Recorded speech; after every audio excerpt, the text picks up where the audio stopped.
세 번째 강의로 들어가겠습니다. 이제 개념어를 본격적으로 시작을 해야 되는데요. 이제까지는 문학 언어를 여러분들이 있는 그대로 읽기 위해서는 그 문장의 뼈대를 보는 연습을 좀 했어요. 근데 이 연습은요, 여러분들이 계속해서 해 나가야 되고요. 한 가지 당부드리고 싶은 것은, 이 연습은 좌절이 있습니다. 제가 여러분들한테 해설하는 수준하고 여러분들이 글을 볼 때 확 일어나는 그 생각의 성광과 같은 굉장히 빠른 순간으로 일어나는 그 생각의 흐름을 여러분들이 일순간에 다 해결할 수가 없습니다. 그러니까 너무 내가 비정상이 아닌가 그런 생각하지 마시고요. 우리 의식을 가진 인간의 어떤 그 신경학적인 굉장히 헤어나올 길 없는 하나의 그 본능입니다. 그 망상이라는 것이요. 그러니까 너무 내가 비정상이 아닌가 그런 자책감과 어떤 자기 비난에 빠지지 않도록 조심하셔야 됩니다. 그대로 쭉 해 나가시면 돼요. 그건 계속 숙련을 해야만 된다, 이런 이야기를 말씀을 드리는 거고요. 그리고 계속 해 나가면서 문장의 뼈대를 보는 눈이 길러집니다.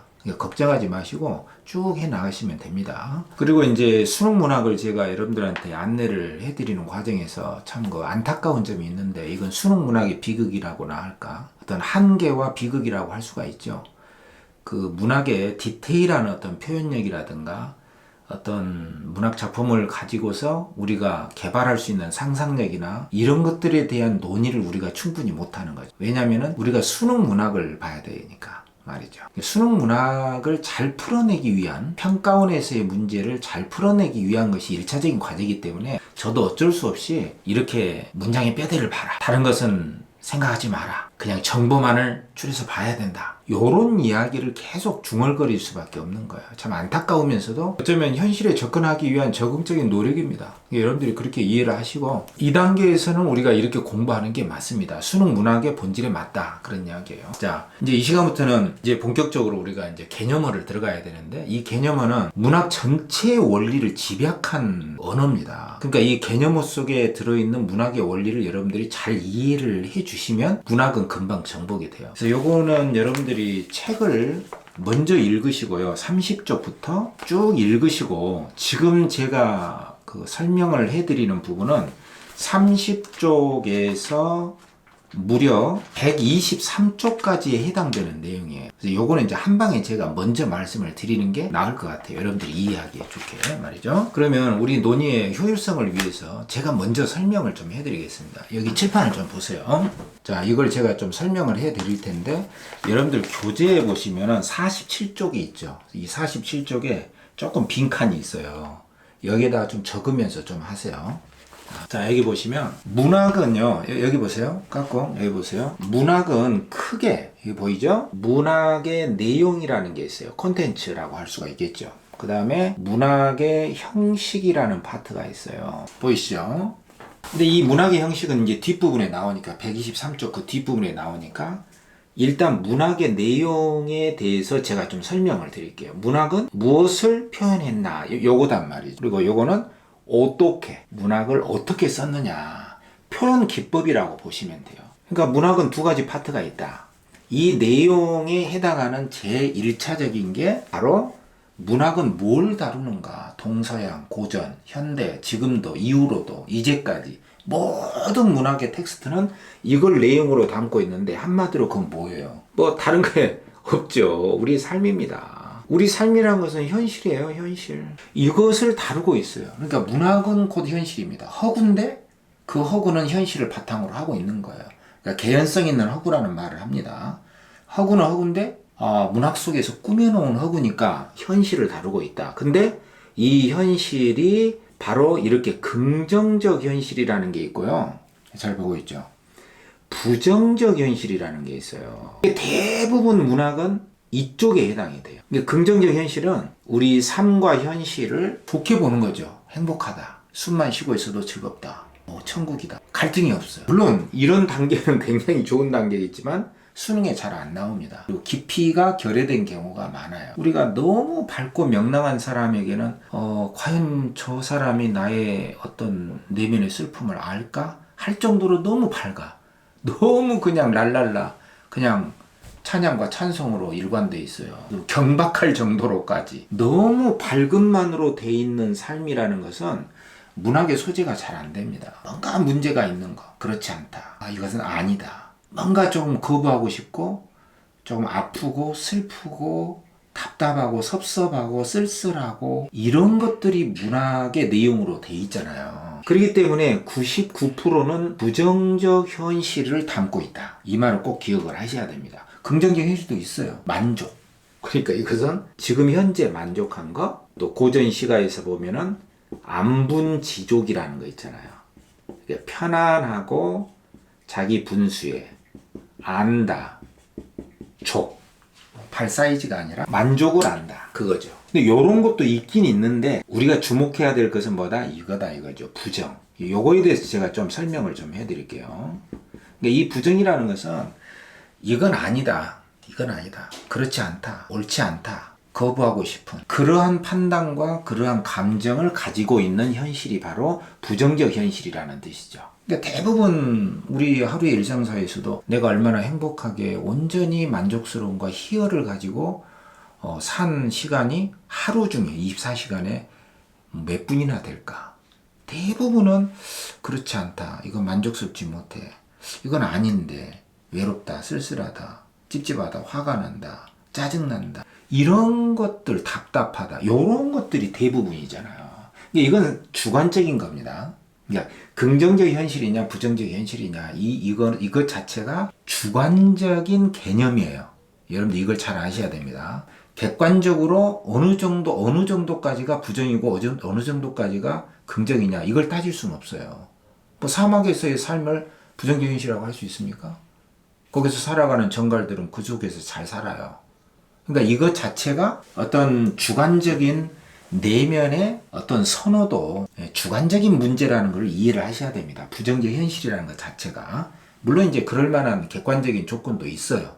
그렇지만 그것을 받아들이는 사람이 주관적으로 느끼는 것이다. 이게 부정적 현실이 대부분이다. 이게 중요하다. 이 말씀이고요.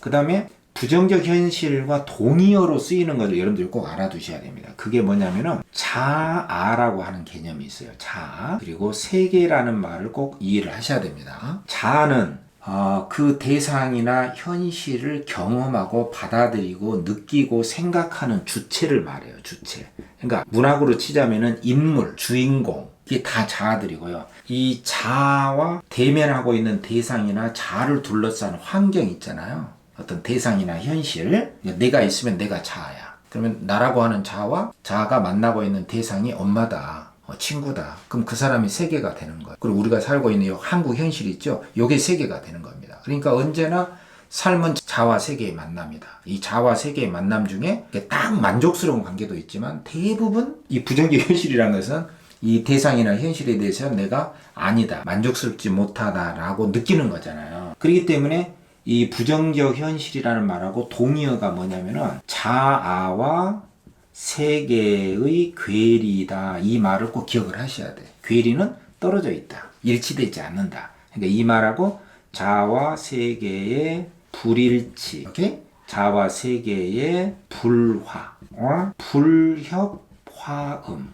조화로운 음이 아니다. 화합되지 못하다. 일치되지 않는다. 나는 하고 싶은데 대상이 나를 외면하거나 대상은 좋다고 하지만 내가 싫어. 이렇게 떨어져 있는 상태. 이런 것과 관련된 말이 소외예요. 소외. alienation. 떨어져 있다. 하나가 되지 못한다. 이런 뜻이에요. 그래서 이와 관련된 말을 우리가 갈등이라고 한단 말이에요. 갈등. 여러분 요걸 잘 이해를 하셔야 됩니다. 갈등은 얽혀져 있는 상태인데 누가 나를 공격하거나 멱살을 잡고 싸움하지 않아도 내가 만족스럽지 못한 상태는 다 갈등이라고 생각을 하셔야 돼요. 물론 여기에 내적 갈등도 있고 외적 갈등도 있거든. 자 보세요. 내적 갈등은 누구와 싸움하지 않아도 내 내면에서 외로움을 느낀다거나 누구를 그리워한다거나 그죠? 가버린 것에 대해서 안타까워한다거나 내 자신을 내가 잘 모르겠다거나 이런 것은 누가 나를 공격하지 않아도 내 내면에서 일어나는 불만족스러운 상태잖아요. 이게 내적 갈등이에요. 갈등이 없을 수 없죠. 우리의 의식은 늘 뭔가를 바라고 기대하고 자기 자신을 들여다보는 우리 인간의 특유한 자의식적인 세계가 있거든요. 식물이나 동물에는 없어요. 자기 자신을 향해서 돌아보는 그 의식으로 인해서 내적 갈등이 일어나요. 물론 바깥 대상과의 관계 속에서도 일어나기도 하고 그렇지만 자기 내부에서 스스로 일어나는 것은 뭐라? 내적 갈등이다. 그리고 외적 갈등은 나를 공격하거나 나를 침해하거나 나를 비난하거나 그것으로 인해서 내가 어떤 괴롭다거나 섭섭하다거나 어떤 바깥 대상이 있어야 돼. 이게 외적 갈등이란 말이야. 그러니까 이 부정적 현실이라고 하는 것의 동의어가 곧 갈등을 전제로 한다. 이걸 꼭 이해를 하셔야 됩니다. 갈등에는 내적 갈등, 외적 갈등이 있다. 그리고 자아와 세계의 괴리, 자아의 세계의 불일치, 불화, 불협화음 이런 단어들을 같이 쌍으로 다 이해를 하셔야 된다. 그리고 이 부정적 현실이라는 것은 대전제가 뭐냐면은 바로 그 대상이나 현실에 대해서 불만족스러운 상태다라고 했잖아요. 그러니까 이 불만족이라는 말을 꼭 기억을 하셔야 돼요. 그죠? 불만족. 불만족은 무엇인가? 꽉 찬 상태, 꽉 찬 상태고 만족스럽지 못하다. 불만족스러운 상태. 이 불만족스러운 상태가 바로 갈등이 되고 부정적 현실이 되고 있는 자와 바깥 대상 세계와의 불일치, 불협화음, 괴리, 소외 이런 것이다 이거죠. 그러니까 이런 상태를 우리가 갈등이다. 또는 이런 말을 쓰기도 해요. 분열이다. 그러니까 꼭 정신분열에만 쓰는 게 아니에요. 찢어졌다. 내가 꽉 찬 상태가 아니다. 뭔가 모자라. 근데 이것은 물론 이제 객관 세계나 대상 때문에 일어나는 것은 사실이에요. 그렇지만 이것은 어떻게 보면은 우리 개인의 욕망 구조 때문에 비롯되는 것이 대부분입니다. 그래서 우리 교재에 제가 보면은 이렇게 시작하잖아요. 30쪽에 제일 먼저 문학을 지배하는 것은 부정적 현실이다. 왜 부정적 현실이 문학을 지배하는가? 거기에 살아있는 것들은 아프다. 고는 삶을 관통해 있다. 제가 이렇게 썼어요. 그러니까 이렇게 불만족스러운 상태를 느끼는 것이 고다 하는 것이에요. 괴로울 고, 괴롭다. 답답하다. 근데 이 괴로움을 일으키는 요소가 바깥에 있을 수도 있어요. 이건 외울 필요 없습니다. 그냥 설명을 들으시면 돼요. 그러니까 어떤 그 사회적인 구조라든가 어떤 사회적인 모순, 제도 완벽한 게 없잖아요. 모든 사회에는 그것을 이루려고 하지만 완벽한 건 아니거든요. 지금 우리 한국 사회에도 뭐 부동산이니 집 문제니 아이를 출산율이 떨어진다든가 이것은 살기가 어려우니까 이 현실 속에서 이런 사회적인 제도나 모순 때문에 비롯된 것도 있고요. 이 괴로움의 원인이. 그 다음에는 사실은 어떤 그 사회적인 문제로만 돌릴 수 없는 게 있어요. 근원적인 괴로움이 있습니다. 말하자면 살아있는 것들은 다 성장을 하고 성장의 정점에서는 늙음의 과정을 거쳐서 노화를 거쳐서 해가는 이 생과 사회 생멸의 시스템 속에서 살고 있기 때문에 그것을 또 의식해야 되는 우리 인간의 의식에는 이러한 불가피하게 말 그대로 불가피라는 것은 피할 수 없다는 뜻이죠. 피할 수가 없어요. 입장 불가. 피할 수가 없다. 어떤 생의 근원적인 사이클 있잖아요. 생하니까 멸하고. 그러니까 멸하지 않으려면 생하지 않아야 되는데 그게 불생불멸이거든요. 그렇지만 우리는 이미 태어나기 때문에 멸할 수밖에 없잖아요. 또 노화를 또 병을 안 만날 수 없잖아요. 코로나 바이러스. 우리가 피할 수가 없어요. 그래서 이런 근원적인 어떤 생로병사라고 하는 어떤 근원적인 생의 유한성, 한계가 있다. 이런 것들도 고의 원인이 되고요. 그리고 근본적으로 제일 큰 게 욕망이에요. 욕망. 욕이라고 하는 것은 하고자 하려 바랄 망이거든요. 그러니까 뭔가를 바라고 기대하고 이런 것들이 이 바라고 기대하는 것이 없으면 실망도 없을 수도 있거든요. 그러나 우리는 항상 뭔가를 지향하고 추구하고 얻으려고 하고 소유하려고 하고 그것을 영원히 내 것으로 가지려고 하고 안 되는데도 계속 그걸 하려고 해요. 말하자면 거기에 들러붙어 있다는 것이에요. 이걸 우리가 이제 집착이라고 하거든요. 집착. 여기다 한번 써볼까요? 잡을 집자인데 들러붙을 착이야. 그러니까 떨어져야 되는데 딱 들러붙어 있는 거예요. 마음이 거기에서 내려놔야 되는데 습관처럼 계속 거기에 가 있는 거죠. 이 에고의 의식의 작용이라는 것은 그만큼 강력한 것이거든요. 근데 집념하고 달라요. 이 집념이라고 하는 것은요, 강한 의지거든요. 강한 의지. 그러니까 어떤 일을 해내려고 하는 굉장히 강한 의지인데 그 집념이 사실은 집착인 경우도 있고 그렇지만 긍정적인 의미에서의 인간의 의지를 뜻하는 집념하고 집착은 좀 다릅니다. 집착은 대개 상당히 소유욕이라고 하는 욕망의 구조 때문에 들러붙어 가지고 떨어져 나가지 못하는 굉장히 괴로움의 원천이 돼요. 그러니까 이 괴로움의 이 원인과 원천에 대해서는 너무나도 많은 어떤 철학적인 문학적인 사유를 해야 되는데 이런 것들이 문학의 기본 덩어리를 말하자면 내용을 이루고 있다. 그렇기 때문에 진짜로 객관적으로 어떤 생존에 필수적인 것이 결여돼서 괴로울 수도 있지만 어떤 생의 근원적인 것 때문에 괴로울 수도 있고요. 우리 욕망이 계속 일어나기 때문에 괴로울 수도 있는 거예요. 사회적인 제도 때문에 괴로울 수도 있는 것이고요. 근데 이러한 괴로움이 바로 부정적 현실을 이루는 기반이 된다. 이게 불만족스러운 부정적 현실의 정체다 이겁니다. 그래서 이 부정적 현실, 불만족의 세계를 다른 말로 시험에 나올 때 이런 말로 써요. 상실. 생존에 필수적인 것이 있어야 되는데 없다. 잃어버렸다. 그래서 필수적이고 만족스러워야 할 대상이 있어야 되는데 없다. 부재, 없다. 오케이? 결여, or 결핍. 요런 단어들이 바로 부정적 현실을 뜻하는 단어들이에요. 그러니까 선지에 보시면은 이 말이 계속해서 나옵니다. 상실, or 부재, 부재의 현실, or 결여, or 결핍. 부정적 현실은 곧 있어야 할 것이 없는 상태. 자기가 바라는 것이 되겠죠. 여러분들 뭐 남친 여친 있습니까? 돈 있어요? 뭐 몇 억 이상의 아빠 엄마 거 말고 대학 졸업장이 있습니까? 현재 상태에서 없죠. 자동차 있어요? 없죠.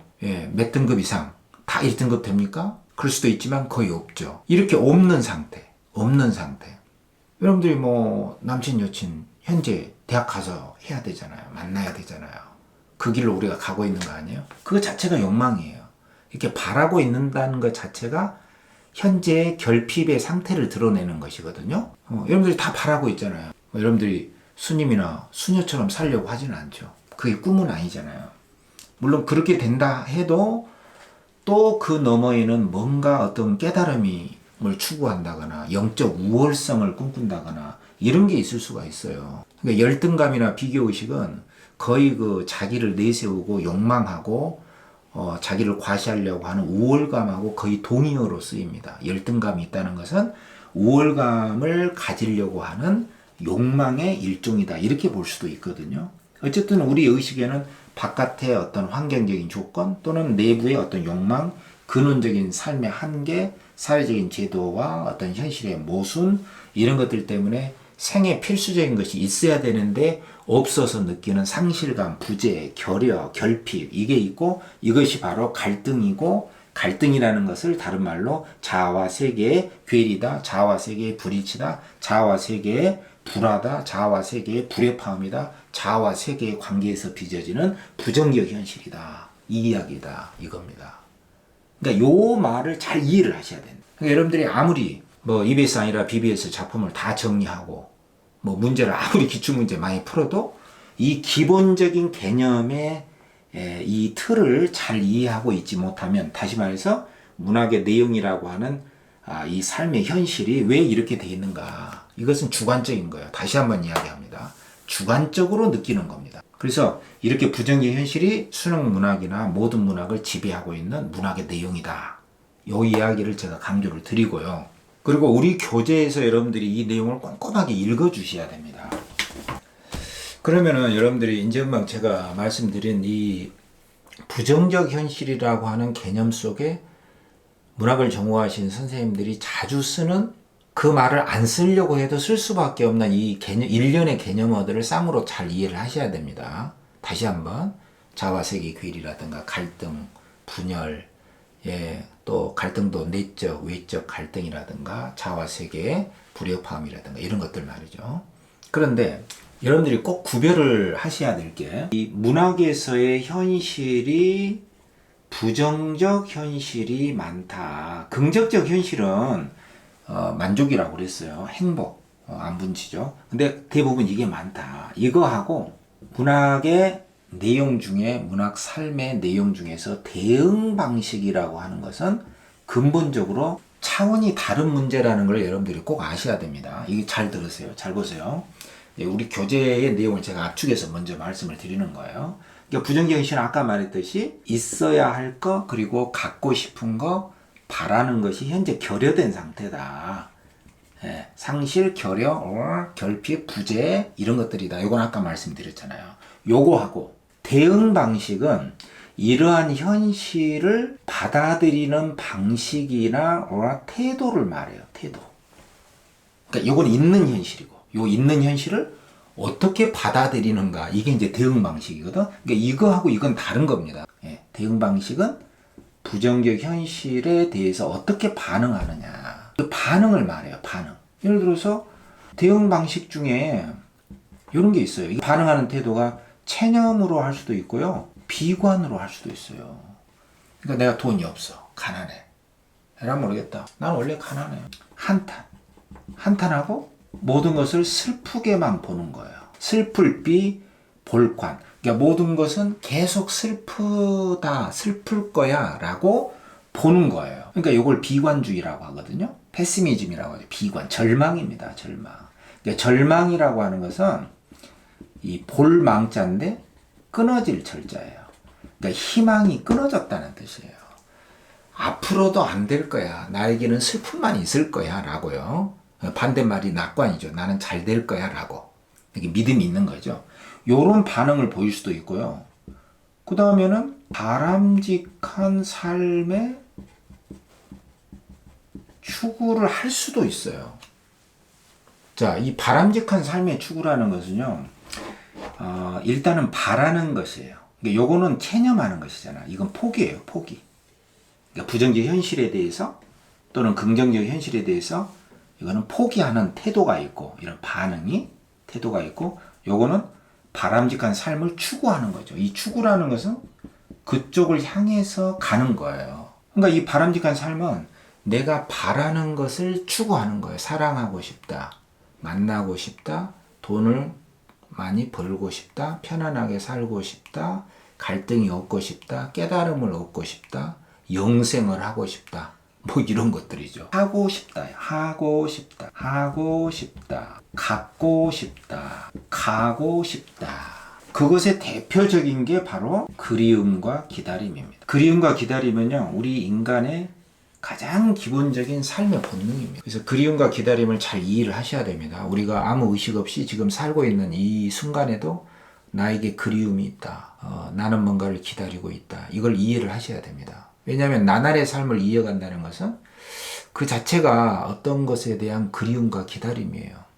그것이 의식의 표면에 떠오르지 않았다 하더라도 어제에 의해서 오늘을 살고 있다는 것은 막연하게나마 뭔가를 그리워하고 기다리고 있는 겁니다. 이 그리움과 기다림이라고 하는 것은 삶의 본능이고 우리 내면에 있는 뭔가를 바라는 마음의 근원이다. 이라고 이해를 하셔야 됩니다. 그렇기 때문에 뭐 이용학의 그리움이라든가 숱한 가요, 문학작품, 가고, 뭐 오페라 이런 것들은 그리움과 기다림의 주제예요. 모든 삶과 예술의 기본 주제입니다. 단 하나, 이 그리움에는 가버린 것에 대한 그리움이 있고 오지 않은 것에 대한 그리움이 있어요. 그러니까 바람직한 삶의 추구에서는 가버린 것에 대한 그리움은 바람직한 삶의 추구가 아닙니다. 이용학의 그리움도 그냥 너가 있는 곳에도 눈이 내리는가 그냥 그리워하는 것이지 그곳에 내가 가고 싶다 그건 아니죠. 그러니까 단순한 그리움이에요. 요 그리움은 단순한, 이 과거에 대한 그리움은 단순한 그리움이다. 오지 않은 것에 대한 그리움은 뭔가를 바라는 바람직한 삶의 추구다. 그러니까 오지 않은 미래에 대한 그리움, 그날이 오면 얼마나 좋을까, 이렇게 강렬한 그리움, 기다림은 그것 자체가 극복에 의지하고 통하는 거예요. 이게 되게 중요하거든요. 우리가 흔히 너는 참 극복의 의지가 없어, 살 의지가 없어 라고 하지만 잘못된 경우예요. 대부분 잘못 보는 경우. 그 사람을 들여다보면 뭔가 그리워하고 기다리는 게 있어요. 근데 그게 강력하지 않다고 생각하거나 의식의 표면에 떠오르지 않았기 때문에 나는 꿈도 희망도 없어 라고 이야기를 하지, 이 생존하고 있는 인간들은요 뭔가의 그리움과 기다림이 각각 하나씩 등불처럼 켜져 있어요. 그것을 아는 게 중요합니다. 그리고 문학작품을 읽을 때도 나는 살아야지, 나는 극복할 수 있어 라고 표현하지 않았어도 네가 왔으면 좋겠다, 나는 너에게 갈래, 언젠가는 너하고 만날 수 있겠지 라고 강렬하게 그리워하고 기다리는 것 그 자체가 뭐다? 극복의 의지와 통한다. 이 말을 꼭 기억을 하시기 바랍니다. 그렇기 때문에 단순한 과거의 그리움, 할머니가 생각난다, 단순히 흘러간 것에 대한 그리움 말고 오지 않은 것에 대한 그리움이나 기다림으로 가득 찼다는 것은 극복의 의지가 있고 그것 자체가 뭔가를 바라는 바람직한 삶의 추구에 해당된다. 이 이야기입니다. 무슨 말인지 아시겠죠? 그 다음에 이제 두 번째가 이제 성찰. 성찰도 네 가지가 있거든요. 내가 나를 들여다보면서 삶에 대한 깊은 생각, 깨달음, 후회나 반성, 갈등을 통해서 극복의 의지, 이런 것들이 다 성찰이단 말이에요. 이건 이제 자세히 설명을 해야 되거든요. 그 다음에 이제 탈속, 속세를 벗어나는 것. 공간적인 탈속도 있고 정신적인 탈속도 있습니다. 그 다음에 이제 초월이나 초탈. 두려워하거나 무서워하거나 어떤 한계를 가지고 있는데도 그것에서 벗어나 버리는, 뛰어넘는 어떤 정신적 경지가 있어요. 예를 들어서 죽음에 대한 두려움이라든가 어떤 인간의 어떤 한계, 이런 것들을 뛰어넘어서 어떤 자유로운 정신의 상태에 도달하는 것, 벗어남의 경지입니다. 이것은 이제 초월, 초탈이라고 하거든. 이게 이제 대응 방식이란 말이에요. 그러니까 이 대응 방식은 이러한 현실에 대해서 보이는 반응, 방식, 태도이기 때문에 현실 자체하고 대응 방식은 다르다. 이게 이제 굉장히 중요한 사실이거든요. 요게 여러분들 우리 교재 123쪽까지의 내용이에요. 123쪽까지가 다 이 내용입니다. 제가 지금 압축적으로 말씀드린 이 내용이. 이 내용에 대해서 여러분들이 이제 어떤 것이 성찰이고 성찰이냐 아니냐, 탈속이냐 아니냐, 초탈은 뭐냐, 체념은 뭐냐, 바람은 삶의 추구는 뭐냐, 그리움은 뭐냐. 여기서 말하는 그리움은 어떤 종류고 이 작품에서 말하는 그리움은 바람직한 삶인지 아니면 단순한 한탕인지, 그리고 뭐 돈이 없어요, 가난해요, 이것은 반응이 아니다. 이것은 부정적 현실이다. 그러니까 부정적 현실하고 대응 방식은 다른 것이다 라고 말씀을 드렸어요. 그래서 여러분들이 제가 지금까지 줄줄 말로 이야기한 것들이 도표로 하자면 51쪽에 좀 간단하게 내가 해놨거든요. 요거에 대해서만 제가 간단하게 설명을 좀 해드릴게요. 먼저 이 도표에 지금 빠졌는데 그 옆에다가 조금 이렇게 하나를 더 그려 놓으세요. 예를 들면 현실하고 문학 속에 들어가 있는 현실하고 이 대응 방식을 구별하는 게 매우 중요하다. 긍정현실, 부정현실, 대응 방식은 반응 태도다. 아까 말씀드렸죠? 그리고 이제 예를 들어서 이 비판적 태도가 있어요. 그러니까 이 비판적 태도는 비관이 아닙니다. 아까 이제 비관적인 태도가 아까 여기 있었잖아요. 근데 요건 비판하고 비관은 달라요. 비관은 절망하는 거예요. 매사를 전부 다 안 된다, 슬플 것이다, 안 된다라고 생각하는 전망인데 슬픈 거죠. 그 비판은 모순점을 지적하는 거예요. 그러니까 이 비판적 태도는 이쪽이죠. 대응 방식이죠. 수탈 비판, 어떤 사회 현실에 대한 비판, 불만. 그러니까 불만을 넘어서서 모순점을 지적하고 까는 거죠. 한마디로 수탈에 대한 비판이라든가 자유가 없는 현실에 대한 구속에 대한 비판으로 나가는 것이죠. 그러니까 이 비판적 태도는 있다는 것은 당연히 뭔가 불만족스러운 현실이 있다는 거죠. 이걸 전제로 하는 거예요. 그러니까 비판적 태도는 대응 방식인데 당연히 부정적 현실이 있다는 것이고, 그러나 부정적 현실이 있다고 해서 다 비판적 태도는 아니단 말이에요. 무슨 말인지 아시겠죠? 그러니까 이 선지의 비판적 태도라는 것은 대응 방식이고 부정적 현실이라는 것은 상실, 부재, 결여, 결핍, 자아와 세계의 괴리, 자아와 세계의 분열, 자아와 세계의 혼란, 불일치, 불협화음, 갈등, 이것을 드러내는 개념어란 말이죠. 그러니까 요 포함 관계를 잘 보셔야 됩니다. 요걸 하나 그려놓으세요. 51쪽에. 그러니까 여기에 이제 부정적 현실이 있어. 이걸 도표로 여러분들 하나만 보여주면 뭔가 있어야 하는데 없는 거죠.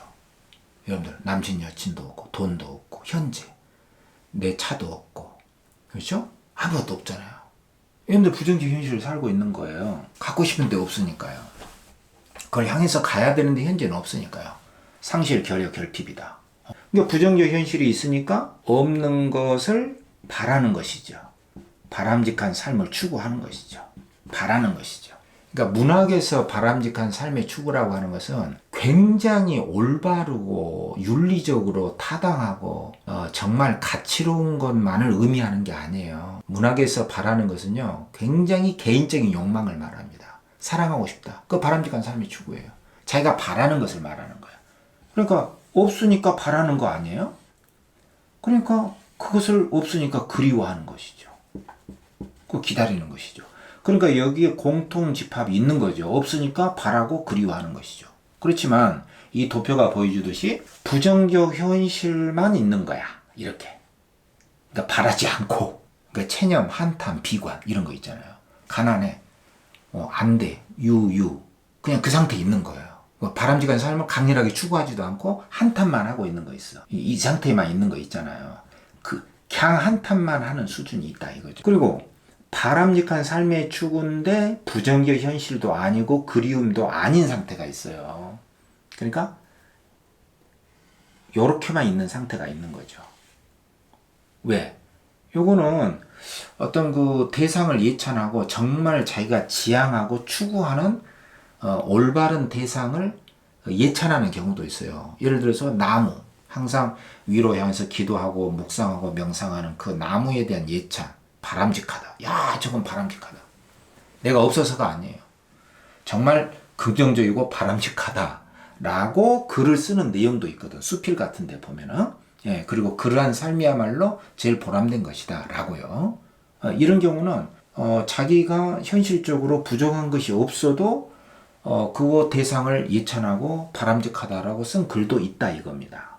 그리고 없어서 그리워하고 그것을 바라는 것이 아닌 그리움도 있어. 이 그리움도. 그러니까 단순한 그리움이죠.